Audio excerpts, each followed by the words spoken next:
He's sneaky, he's fast, he leaves his fox friends in the Borison's grasp. It's Moze! Hello, welcome to a quick guide to Moze. Moze is a lightning hunt character who specializes in disappearing into the seas of butterfly, and also shocking his prey with lightning damage and his knife. His kit focuses around his talent charge stack, which triggers his follow-up attack. His skill marks an enemy with prey, and he gains 9 charges after dealing damage to them. While prey exists, his talents can be activated and makes him enter departed state. This is basically just his kit in a nutshell. When he uses his skill, he gets 9 points of extra damage and dips into the Shadow Realm, where no one can touch him apart from an aura or a zone style buff. Every 3 stacks he uses, he will launch a follow-up attack, and when the stack runs out, he came out of the Shadow Realm. Now you can skip to the relic section, but if you want to hear more about his kit, stick around for a bit. While in the departed state, he cannot be targeted by literally anyone, even allies, so no enemies can attack him nor can allies buff him. But there's a workaround, because how many characters that can use aura based buff, aka targeting themselves, like Robin's skill, can still buff him. Basically, the target circle cannot be placed on him. The buff that was placed before will still be there, but just 1 turn less.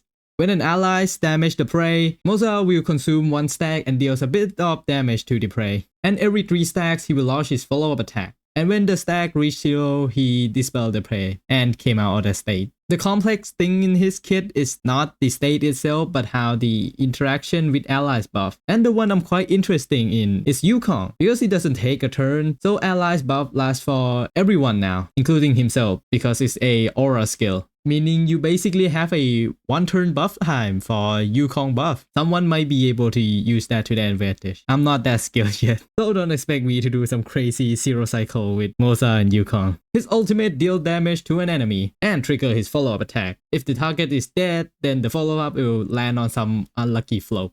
His technique is basically Scylla technique. He goes into stealth and increases damage for 2 turns.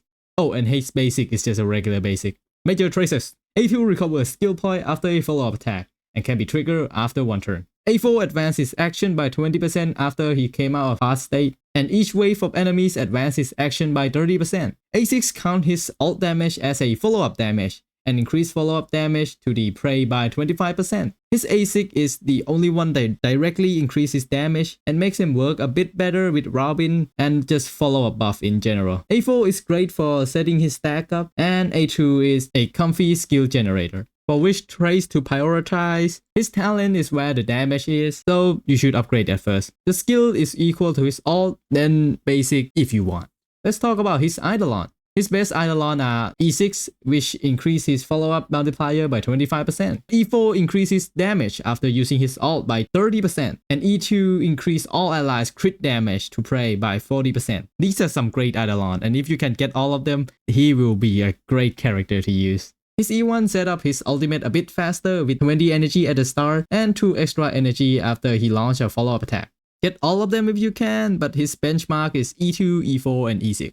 Character build time. For his Relic build, his best in slot is the Deadwater Prisoner set, because Prey counts as a debuff, but you do need 2 more debuffs to get the max stat of the set. Another great choice is the Duke Inferno. Duke 4-piece work on him because his follow-up attack hits multiple times. And the Wind Soaring set. For his Planar ornament, Duran Dynasty is his best in slot for its follow-up and crit damage buff.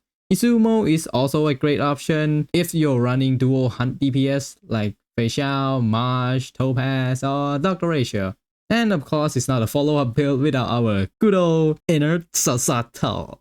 For main stat, go with crit chest, as always. Attack boots, because he wants to lay back in his department state and let his team trigger his follow-up attack for him. Lightning or attack orb is fine, and attack rope. For the substat, go with crit rate or damage, then attack. And speed is fine, but not necessary. For his LightCone option. For his limited option, Dr. Ratio LightCone is great for him for the same reason that the Deadwater Prisoner set is good on him. It buffs him based on the numbers of debuff on the enemies. Topaz LightCone is also good on him with its crit and follow-up boost. For his standard option, Swordplay stand out because he can get high stack just from his follow-up attack, and he mainly focuses on 1 target at a time anyways with his prey debuff.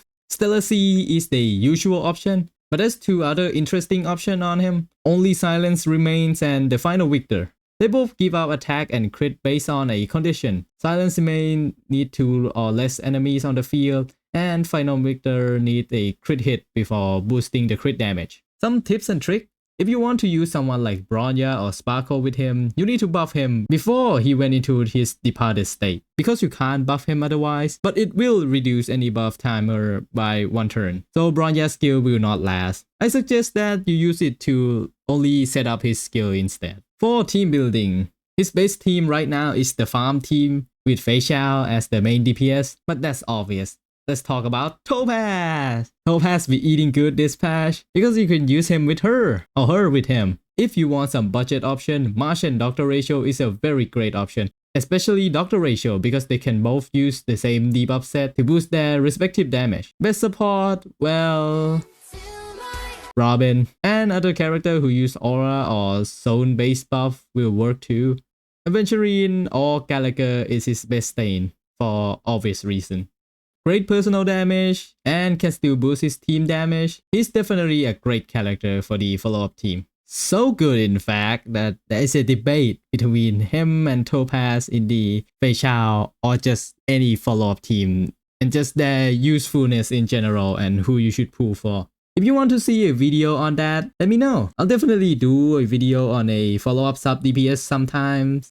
Mainly focusing on Moze vs Topaz, but I'll talk about like March 7 and some other follow-up character and their synergy too. Moze is not a bad character by any means. He is right up there with Topaz. But from what I see right now, Topaz is still a bit better for just the general usefulness. But because she is a premium character, people are debating should you be pulling for Topaz or just go for S1 or E1 Robin and then get Moze either way. Which is a fair point.